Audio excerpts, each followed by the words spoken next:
The situation is extremely grim in Israel. Hamas and the Islamic Jihad, they fired more than 1,600 rockets into Israel.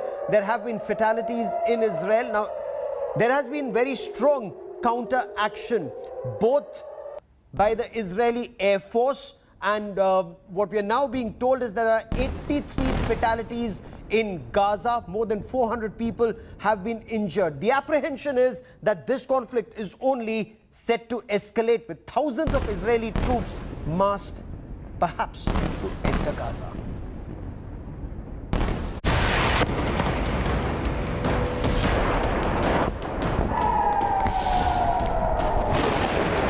Hamas militants firing one barrage of rockets after another into Israel, targeting civilian areas for the fourth straight day in a sign of escalation of tension and violence along the Gaza Strip.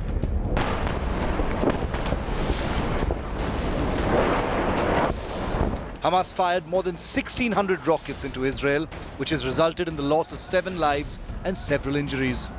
Several Israeli citizens have been forced to rush to bomb shelters, and the Iron Dome rocket defense system has been in action almost continuously, destroying incoming rockets in the air.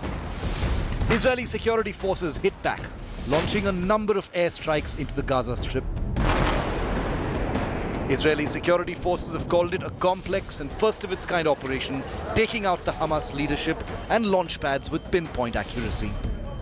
It's unfortunately escalating, and we have been trying for quite a while to de-escalate the situation. This didn't start today. You know, it started several days ago, and we were trying in Jerusalem. It started in Jerusalem, and we were trying to de-escalate the situation there. But Hamas has determined that it will stir things up and it will make trouble. It's trying to get control of the Palestinian Authority, and this is its way to do it. The administration on the Gaza Strip claimed 83 lives had been lost, including 17 children in the Israeli airstrikes. More than 480 civilians are said to have been injured.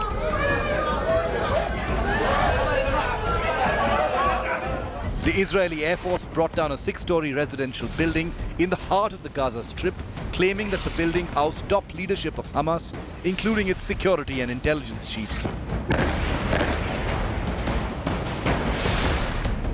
Israel also claimed that sufficient time had been given to residents to clear out before the building was taken out.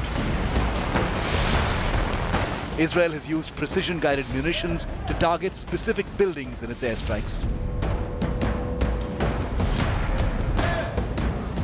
In a sign of escalating tensions, Israel has now massed thousands of troops, tanks and armored vehicles close to the border with Gaza.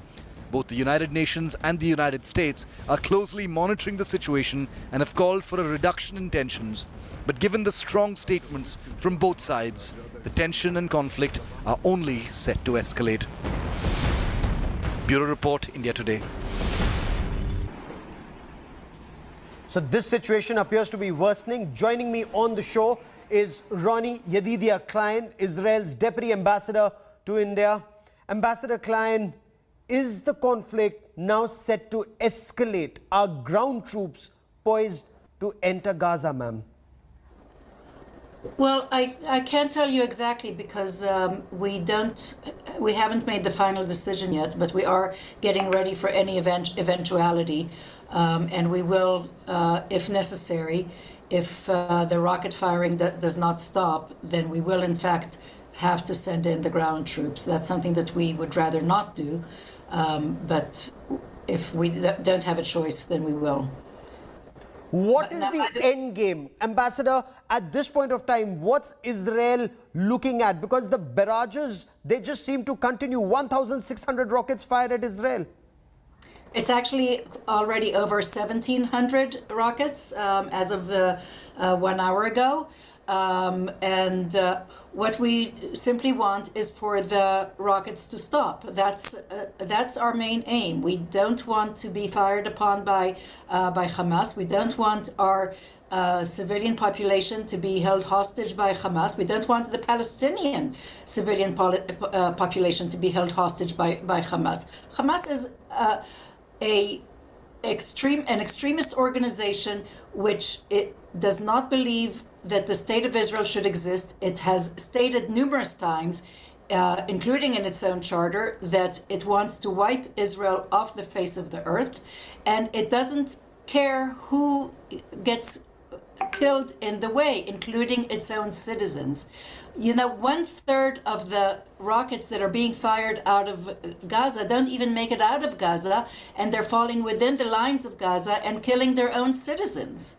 They don't even care about their own people. If they'd even move their launching apparatus into open fields, which there are plenty of in Gaza, they won't be bringing such harm to their own citizenry.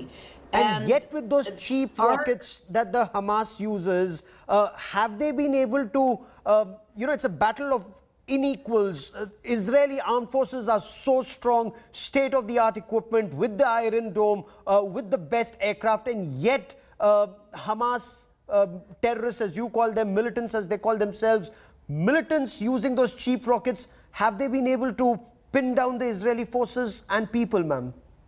You know, they're not such cheap rockets anymore. When we were talking about previous campaigns, 7 years ago in 2014, maybe then those were cheaper rockets.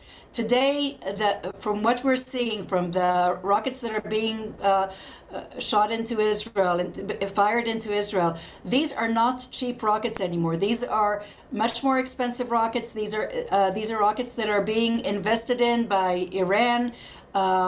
They are no longer the cheap little Katyusha rockets that used to be fired into the neighboring communities. These are rockets that have the ballistic power to reach Jerusalem. They have the ballistic power to reach the north of Israel.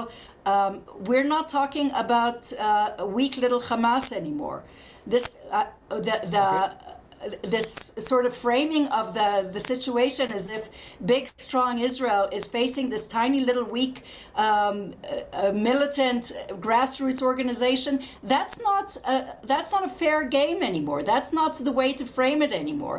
Today we're talking about an organization, it's still a terrorist organization, but it's being funded by Iran, it's being equipped by Iran and its proxies, and the rockets that are coming into Israel are no longer the cheap little Katyushas that used to be shot into Israel. Ambassador Clein, Israel is being accused of using disproportionate force. First, at the Al-Aqsa Mosque, the third holiest for Arabs, the holiest, of course, that place for Jews, but, disproportionate force even now in the Gaza Strip, ma'am.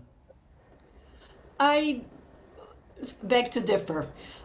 First of all, in the Al-Aqsa Mosque, in the Temple Mount, as we call it, and I really think that in the name of balance, it should be called the Temple Mount and Haram al-Sharif.